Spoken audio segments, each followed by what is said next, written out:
Hi, this is Marco from Turonnet. Now I want to show you how to remove the supports after you cut the object with the bandsaw. It's simple. Just put them off with the finger.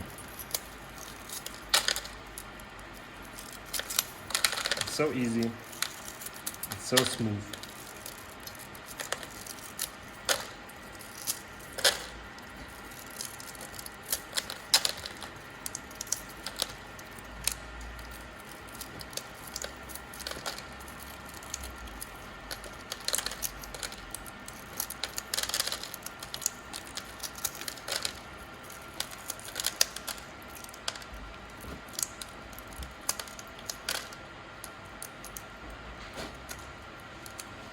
You see, it's very simple. You can cut off the supports with your fingers.